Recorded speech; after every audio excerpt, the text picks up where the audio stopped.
Hello friends, welcome back to our YouTube channel চেতনা। আমি কৌশিক। আজকে আমি তোমাদের সঙ্গে ডিসকাস করব কন্টিনিউশন ক্লাস আমাদের অ্যারিথমেটিকের যে প্রফিট অন লসের যে ক্লাসটা আমরা প্রিভিয়াস দিন করেছি সেইটার। আশা করছি তোমরা ক্লাসটা দেখেছো এবং যদি কোথাও বুঝতে অসুবিধা হয়ে থাকে তাহলে কমেন্টে জানিও তোমরা। আর আজকে আমরা তার সেকেন্ড পার্টটা করব এবং এই পার্টেও আমরা কোশ্চেন অ্যান্সারের মাধ্যমে টপিকটাকে বোঝার চেষ্টা করব, অর্থাৎ প্রফিট অন লস সম্পর্কে আরও ভালো করে ডিটেলসে জানার চেষ্টা করব। এবং আশা করছি যতগুলো তোমাদেরকে টপিক আমি কোশ্চেন আমি দেখাচ্ছি তার মধ্যে থেকে আশা করি তোমাদের পরীক্ষার হলে সম্পূর্ণ কোশ্চেনগুলো আসবে, তার বাইরে আশা করি কিছু আসবে না। এরপরেও আমরা ক্লাস আনবো, আরও ক্লাস করব। চলো তাহলে আজকের ক্লাস শুরু করা যাক। তো আমরা প্রিভিয়াস ডেতে যেটা করেছিলাম সেটা হচ্ছে যে একটা জিনিস যদি দুটো সমান ক্রয় মূল্যের উপর হয়, ঠিক আছে, অর্থাৎ ধরো একটা জিনিসকে 3 ভাগে ভাগ করে আমরা দেখেছিলাম যে সমান ক্রয় মূল্য আছে, কিন্তু কোনোটা 20% লাভে, কোনোটা 7% ক্ষতিতে এইভাবে বিক্রি হয়েছে। আচ্ছা, আজকে যে কোশ্চেনটা করব সেটা হচ্ছে যে দেখো যে সমান বিক্রয় মূল্যের উপর কোশ্চেনটা দিয়েছে কি না, একজন দোকানদার দুটি জিনিসপত্র 391 টাকায় বিক্রি করলো, একটি 15% লাভ, অন্যটি 15% ক্ষতির উপর। তাহলে লাভ বা ক্ষতি কত? লাভটাই বলেছে, আশা করি লাভটাই হবে। তো কোশ্চেনটাকে যদি আমরা এমনি একটা নর্মাল প্রসেসে করি তাহলে দেখো দেখাবে যে দুটো জিনিস আছে, একটা 391 টাকায় বিক্রি হয়েছে, এটাও 391 টাকায় বিক্রি হয়েছে। তাহলে একটা করেছে 15% লাভে, একটা হয়েছে 15% ক্ষতিতে, ঠিক আছে। এবার আমরা একটা জিনিস পড়েছিলাম আপ ডাউন রুল, ঠিক আছে। 15% লাভে হচ্ছে এটা আপ, আর 15% ডাউন মানে ক্ষতি। এবার 15% যদি হয়ে থাকে, 15কে যদি আমরা 100 মানে পার্সেন্টেজকে যদি আমরা নিউমারেটর ডিনোমিনেটর মানে ভগ্নাংশে নিয়ে আসি তাহলে কি বেরোবে? 3 20, 3 20। তাহলে এটাকে যদি আমরা, এটা যেহেতু বিক্রয় মূল্যতে আছে 15% লাভ, তাহলে আমরা বলতে পারি যে ক্রয় মূল্যে কত আসবে? 2 এর 3 23, তাই তো? 3 এর 23 আসার কথা। তাহলে 391 ইন্টু 3 এর 23, মানে এই পার্সেন্টেজটা হচ্ছে তোমার, এটা যদি লাভ হয়ে থাকে তাহলে এটা হিসাব মতো ক্ষতি হওয়ার কথা, তাই তো? ক্ষতি মানে কি, মানে ওই ভ্যালুটা কমছে। এটা কাটাকাটি করলে তোমার আসবে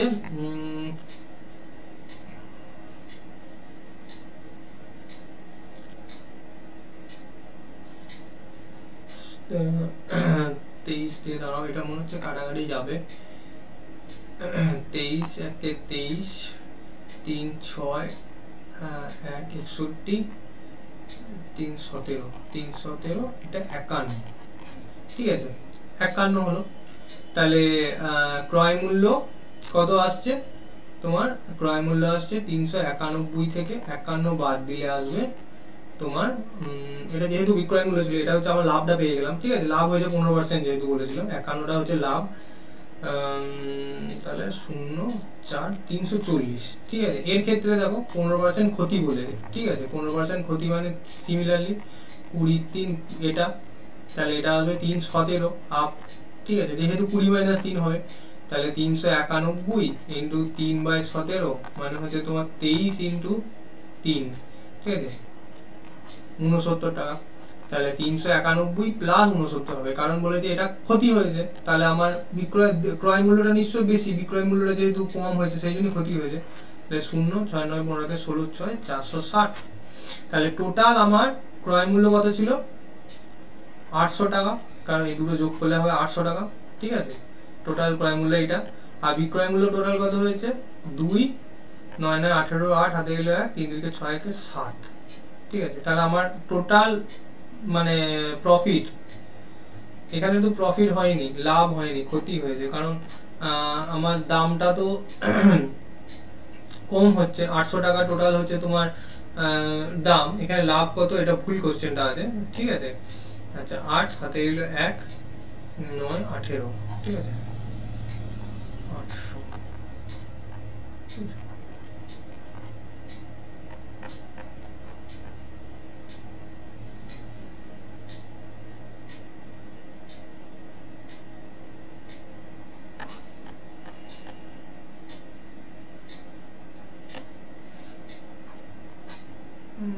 এটা আসবে তোমার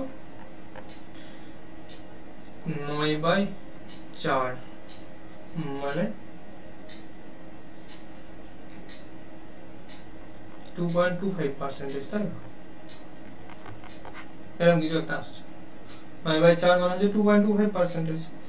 তো আমরা যদি এইভাবে ক্যালকুলেশন করি তাহলে আমার উত্তরটা আসবে 2.25%। এবার এটার একটা শর্ট ট্রিক আছে, ঠিক আছে? এত ক্যালকুলেশন না করার দরকার নেই। শর্ট ট্রিকটা এরকম যে এই যে ভ্যালুটা, এই ভ্যালুটার উপর আমাদের কিছু ডিপেন্ড করবে না। যদি এই লাভ আর ক্ষতি, মানে একটাই লাভ হয়েছে একটাই ক্ষতি হয়েছে, ঠিক আছে, এই দুটো যদি সেম থাকে তাহলে কিন্তু আমরা কি করব না এই দুটোকে গুণ করে দেবো, 100 দিয়ে ভাগ করে দেবো, ঠিক আছে? 15 225 বা 100, 2.25, ঠিক আছে? দেখো এইটা হচ্ছে একটা শর্টেস্ট নিয়ম, ঠিক আছে? একটা লাভ একটা ক্ষতি যদি হয়ে থাকে তাহলে এখানে কিন্তু লাভ হয়নি, এখানে কিন্তু ক্ষতি হয়েছে, ঠিক আছে? কারণ ক্রয় মূল্য তোমার 800 টাকা, বিক্রয় মূল্য 782। এখানে কোশ্চেনটা বল দিয়েছে লাভ কত, এই লাভটা হবে না, এটা ক্ষতি হবে, ঠিক আছে? ক্ষতি, এখানেও কিন্তু ক্ষতিই হবে, কারণ একটা লাভ আর একটা যদি ক্ষতি হয়ে থাকে তাহলে ক্ষতিটাই সবসময় বেশি হবে। কারণ বিক্রি করে যদি 15% ক্ষতি হয় আর বিক্রি করে 15% যদি লাভ হয় তাহলে নিশ্চয়ই ক্ষতিটাই বেশি, অবভিয়াসলি। এটা একটু তোমাকে মাথায় রাখতে হবে, এটা নিজেকে একটু লজিক্যালি ভাবতে হবে এই জিনিসটা, ঠিক আছে? এইভাবে আমরা কোশ্চেনটাও সলভ করতে পারি যদি সেম হয়, 15% লাভ 15% ক্ষতি বা 25% লাভ 25% ক্ষতি। যদি আলাদা হয় তাহলে কিন্তু আলাদা রকম বেরোবে, সেটা দেখাচ্ছি এবার। দেখো এটার ক্ষেত্রে কি হয়েছে, আলাদা আলাদা আছে, এখানে আলাদা আলাদা দামও আছে, আলাদা আলাদা লাভ ক্ষতিও আছে। এই কোশ্চেনটা মানে কিভাবে করব সেটা আশা করছি তোমরা বুঝতেই পারছো। আগে যেরকম গেছিলাম সেইভাবে তোমরা যদি করো সেই জিনিসটা তাড়াতাড়ি হয়ে যাবে। দেখো একটা বলেছে স্কুটার 9000 টাকায় আমরা বিক্রি করেছি, তার জন্য 20% লাভ হচ্ছে, ঠিক আছে? 20% মানে আমরা ধরে নেবো কি 1/5 লাভ। তাহলে আমরা যদি বার করি তাহলে এটা 1/6 হবে। তাহলে 9000 টাকার উপরে 1/6 যদি হয়ে থাকে তাহলে 1500 টাকা। তাহলে এটা বিক্রি করছি, যদি লাভ হয়ে থাকে তাহলে ক্রয় মূল্য কত বেরোবে, 7500 টাকা, ঠিক আছে? বেরিয়ে গেল ক্রয় মূল্যটা। আচ্ছা এর ক্ষেত্রে দেখো এখানে কি বলেছে 81000 টাকা আমাদের একটা গাড়ি বিক্রি করে হয়েছে। এবার এটার জন্য 25% আমাদের ক্ষতি হয়েছে, ঠিক আছে? 25% মানে হচ্ছে 1/4 ক্ষতি। তাহলে যদি 4 ক্ষতি হয়ে থাকে তাহলে লাভ হবে 1/3। তাহলে 81000 ইন্টু 1/3 তাহলে 27000 টাকা। তাহলে আমাদের ক্রয় মূল্য কত, 7 আর 8, 1,08,000 টাকা, ঠিক আছে? তাহলে টোটাল ক্রয় মূল্য, আমার টোটাল যদি ক্রয় মূল্য হয়ে থাকে বা টোটাল কস্ট প্রাইস, ক্রয় মূল্য কত আছে 1,08,000 প্লাস 75,000, 7500, ঠিক আছে? তাহলে বের হচ্ছে তোমার 7 আর 8 15, 1,15,500। আর টোটাল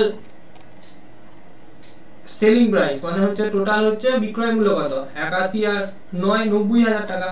তাহলে এখানে দেখো টোটাল কস্ট প্রাইস এত আর 90,000 টাকা সেলিং প্রাইস, তাহলে এখানেও ক্ষতি হচ্ছে, তাহলে এখানেও এটা হবে তোমার ক্ষতি, ঠিক আছে? তাহলে ক্ষতি যদি হয়ে থাকে তাহলে 90,000 মানে হচ্ছে 25,500 টাকা ক্ষতি হয়েছে, ঠিক আছে? কার উপর ক্ষতি হয়েছে, 1,15,500 টাকার উপর। পার্সেন্টেজ ভ্যালু এটা, ঠিক আছে? 5 দিয়ে কাটলে 5 5 25, 5 1 5, 5 2 10, 5 3 15, 5 1 5, ঠিক আছে? আর কত দিয়ে যাবে,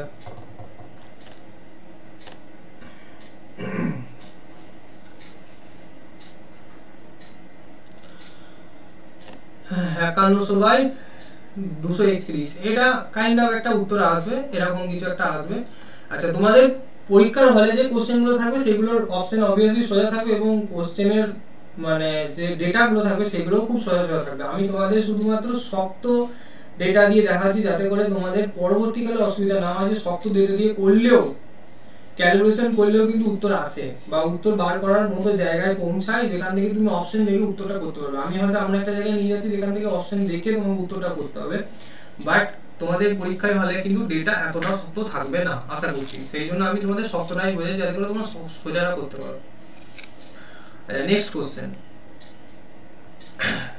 কোশ্চেন দেখো, একটা বলেছে যে একজন দোকানদার 12টি আপেল 100 টাকা বিক্রি করে 20% ক্ষতির সম্মুখীন হয়।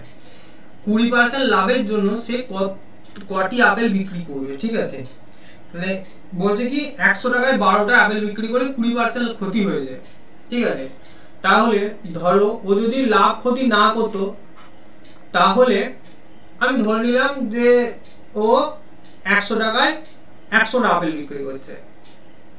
ঠিক আছে, তাহলে ওর লাভ ক্ষতি কিছু হচ্ছে না। কিন্তু যখন ওর 20% ক্ষতি হচ্ছে, তার মানে কি ওকে 100 টাকা 80টা আপেল বিক্রি করতে হচ্ছে। সরি, ভুল বললাম। ঠিক আছে, আমি ধরে নিলাম যে ওর ক্ষতি হচ্ছে, মানে 100টা আপেল ওকে 80 টাকায় বিক্রি করতে হচ্ছে, সেই জন্য ক্ষতি হয়ে যাচ্ছে। এবার ওকে বলছে কি 20% লাভ করতে হবে, তাহলে ওকে 100টা আপেল ওকে 120 টাকায় বিক্রি করতে হবে। এখন তাহলে আমি যদি একটা আপেলের জন্য ভাবি, তাহলে একটা আপেলের জন্য ওর কতটা চেঞ্জেস করতে হবে? 3/4 কমাতে হবে, তাই না? তবেই তো ও লাভটা থেকে ক্ষতি থেকে লাভ করতে পারবে। মানে ও যদি 20% ক্ষতি হচ্ছে, এখন ও যদি 20% ক্ষতি হচ্ছে বলে 3টে বিক্রি করে, ও সরি 4টে বিক্রি করে, ও যদি এখন 3টে করে তাহলে 20% লাভ হয়ে যাবে। এটাই এখান থেকে প্রমাণ হচ্ছে। ঠিক আছে, প্রথমে আমরা কি দেখলাম না, 100 টাকা হচ্ছে 100টা আপেলের দাম, বা আমি ধরে নিলাম একটা আপেলের দাম হচ্ছে 100 টাকা। ঠিক আছে, এখন ও কি করছিল, 80 টাকায় ও আপেলটা বিক্রি করছিল। ঠিক আছে, একটা আপেল 80 টাকা দিয়ে বিক্রি করছিল, সেই জন্য 20% ক্ষতি হচ্ছে। এখন ওকে কি করতে হবে, 120 টাকা বিক্রি করতে হবে। তাহলে ওকে দামটা কিভাবে অ্যাডজাস্ট করতে হবে, 3/4 করতে হবে। মানে আগে যদি দাম 4 টাকা ছিল, এখন 3 টাকা করতে হবে, তাহলেও লাভটা হবে। ঠিক আছে, আর আগে 12টা আপেল বিক্রি করছিল, তাহলে এখন করতে হবে 9টা আপেল। ঠিক আছে, তবে ও 20% লাভ পাবে। বুঝতে পারা যাচ্ছে? ব্যাপারটা বুঝে গেল? আশা করি কিছু কনফিউশন হবে না। নেক্সট বলছে, যদি 20টি জিনিসের ক্রয় মূল্য 18টা জিনিসের বিক্রয় মূল্যের সমান হয়, তাহলে লাভের শতাংশ কত? 20টা জিনিসের ক্রয় মূল্য 18টা জিনিসের বিক্রয় মূল্যের সমান। ঠিক আছে, দেখো আমরা প্রথম থেকে বলে আসছি যে কোনো লাভ বা ক্ষতি, কোনো জিনিসের লাভ বা ক্ষতি বার করবো কিভাবে না, সবসময় বার করতে হবে ক্রয় মূল্যটাকে নিজে রেখে, মানে বিক্রয় মূল্য মাইনাস ক্রয় মূল্য বাই ক্রয় মূল্য, তাহলে লাভের পার্সেন্টেজ বা লাভের শতাংশ বেরোবে। আবার যদি আমরা ক্ষতি বেরোয়, তাহলে বিক্রয় মূল্যটা যেহেতু কম, তাহলে ক্রয় মূল্য মাইনাস বিক্রয় মূল্য বাই ক্রয় মূল্যই হয়। কিন্তু এই যে কোশ্চেনটা এখানে বলেছে যে 20টা জিনিসের যেটা ক্রয় মূল্য, সেটা 18টা জিনিসের বিক্রয় মূল্য সমান। অর্থাৎ বলছে কি 20টা জিনিস যদি আমি 100 টাকায় পাই, সেই 100 টাকায় আমি 18টা জিনিস বিক্রি করছি। ঠিক আছে, তাহলে আমার লাভ কত হচ্ছে? তাহলে লাভ হচ্ছে কত, কটা জিনিসের উপর? 18টা জিনিসের উপর নয় কি? কারণ আমি তো 18টা জিনিস বিক্রি করছি, তবেই না আমার দুটো জিনিসের লাভ হচ্ছে। কারণ আমি 100 টাকায় 20টা জিনিস কিনেছি, আমি 18টা জিনিস বিক্রি করছি, তাহলে দুটো জিনিসের লাভ হচ্ছে 18টা জিনিসের জন্য, তাহলে আমার লাভটা তখন বেরোবে 18টা জিনিসের জন্য। তাহলে সবসময় মনে রাখতে হবে যে এরকম কাইন্ড অফ কোশ্চেনের জন্য আমাদের সবসময় বিক্রয় মূল্যের যে সংখ্যা, সেইটাকে আমরা নিচে নেব। ঠিক আছে, 1/9 × 100, এটা উত্তরটা হবে 11.11।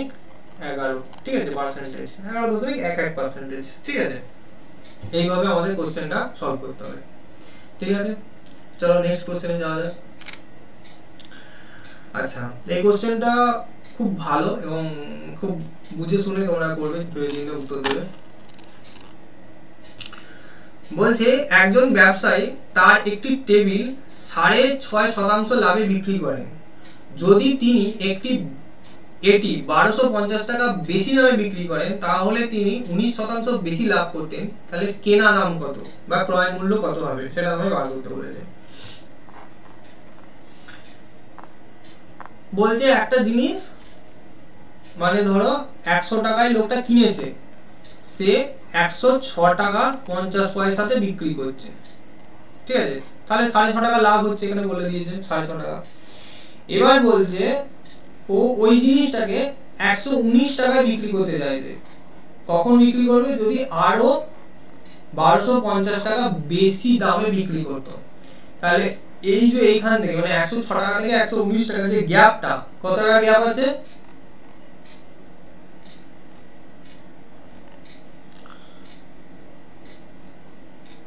12 টাকা 50 পয়সার যে গ্যাপটা, বা 12 টাকা 50 মানে 100 টাকা জিনিসটা 106 টাকা 50 পয়সা বিক্রি হচ্ছে, তাহলে 6.5 টাকা লাভ হচ্ছে। এখন 100 টাকা জিনিসটা 119 টাকা বিক্রি করবে, যখন ও আরো 12 টাকা 50 পয়সা বেশি বাড়াবে।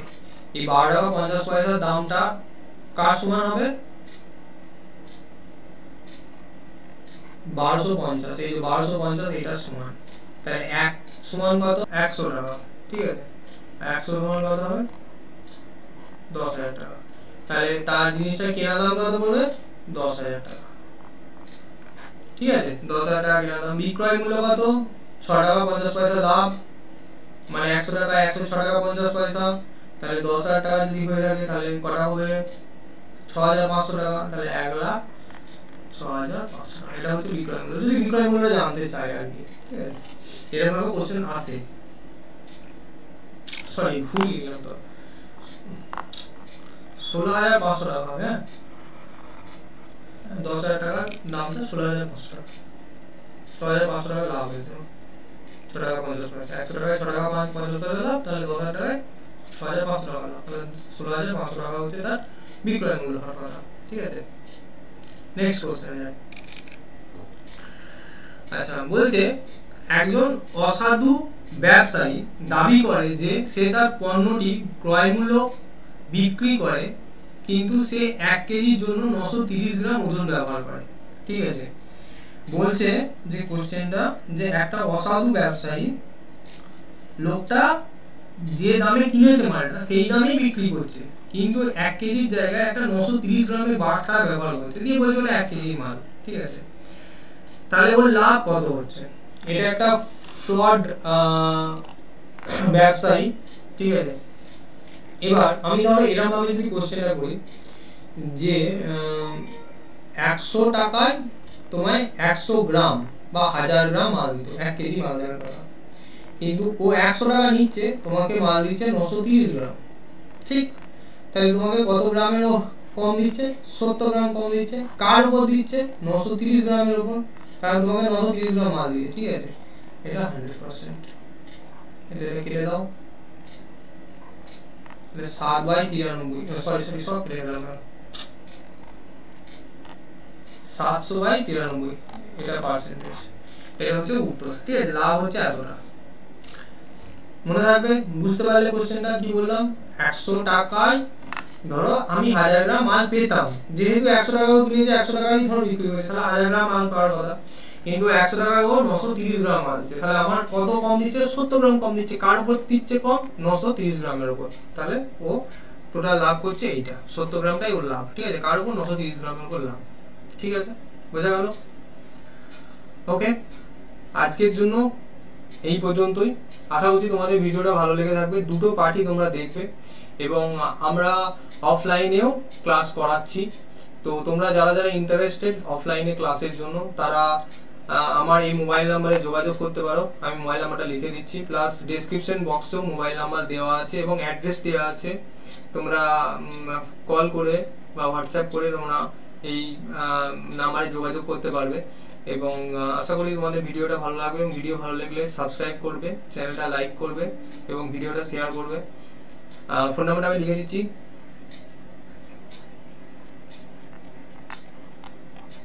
ঠিক আছে। তো এই নাম্বারে তোমরা কল করতে পারো, এখানে অ্যাডমিশন চলছে, ঠিক আছে। তো আজকের জন্য আপাতত এইটুকুই। Thank you so much. আবার দেখা হচ্ছে নেক্সট ক্লাসে। ধন্যবাদ।